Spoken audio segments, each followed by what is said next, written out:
मैं सोच रहा था कि अपना धर्म परिवर्तन कर ही लूं, इस्लाम कबूल कर लूं, और वो इसलिए कि पिछले कई सालों से बिना किसी धर्म को देखे लोगों की मदद करते आ रहे हैं। मगर उसके बावजूद जब भी हमने किसी हमारे मुसलमान भाई बहन की मदद करी, सपोर्ट किया, हिंदुओं ने भी मुसलमानों ने भी, मगर जब कभी किसी हिंदू भाई के साथ गलत काम हुआ है, किसी हिंदू बहन के साथ कोई दुष्कर्म हुआ है, वो करने वाला मुसलमान है तो हमारे जितने भी मुसलमान भाई होते हैं, चाहे उनका आदमी गलत हो या सही हो, वो अपनी कम्युनिटी वाले को ही सपोर्ट करेंगे। जिसका भी हमने सबसे बड़ा एग्जांपल देख लिया तरुण मर्डर केस में। उत्तम नगर वाले लोग हैदराबाद से आए, तरुण के हत्यारों को फाइनेंशियली सपोर्ट कर रहे खुलेआम। अब से पहले हमने जितने भी लोगों की मदद करी, कभी किसी हिंदू ने उसमें आवाज नहीं उठाई कि आप कमल भाई किसी मुसलमान की मदद क्यों कर रहे हो। और तो और बढ़ चढ़कर हमारे लोगों ने हमारा साथ दिया तन मन धन से। ऐसे कई मुद्दों पर हमने आवाज उठाई। सब्जियों में थूकने वाली वीडियो, नाली का पानी तक सब्जियों में डाल के दे रहे हैं। और सबसे बड़ा एग्जाम्पल, ये जितने भी आतंकवादी होते हैं ये सारे के सारे मुस्लिम कम्युनिटी से ही क्यों बिलोंग करते हैं। और अगर हम ऐसा कहते हैं कि भाई आप गलत कर रहे हो, तो हमारे जितने भी मुस्लिम भाई होते हैं, बहन होती हैं, ये गंदे गंदे कमेंट करती हैं। ये ऐसा नैरेटिव सेट करने की कोशिश करते हैं कि अगला आदमी अगर कोई व्यूज का भूखा होगा तो वो अगली बार से किसी गलत व्यक्ति को टारगेट ही नहीं करेगा। सिर्फ इस वजह से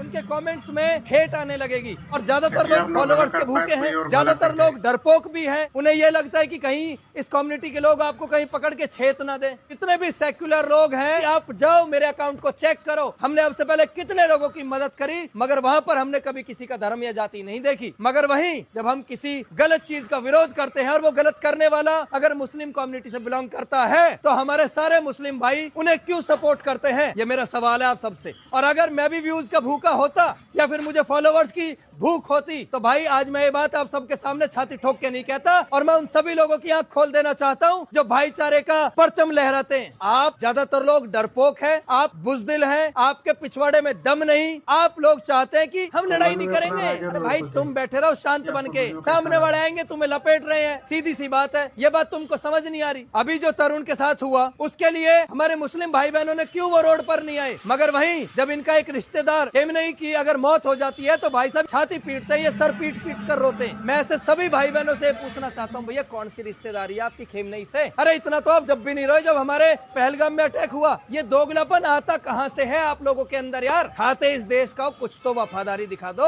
और तो और कुछ लोगों की ऐसी वीडियो भी देखी तो खुल के कहते हैं कि अगर कल को हिंदुस्तान और ईरान की युद्ध हो जाता है तो हम तो ईरान के साथ होंगे। मगर फिर भी हमारे कुछ मूर्ख बेवकूफ कहते हैं नहीं, सब एक जैसे नहीं होते। ये कड़वा सच है जो मैंने आप सबके सामने रखा है। और मुझे पता है इस वीडियो को देखने के बाद बहुत लोगों की आंखें खुलेंगी, जो कि खुलनी चाहिए। इस वीडियो को शेयर करिए क्योंकि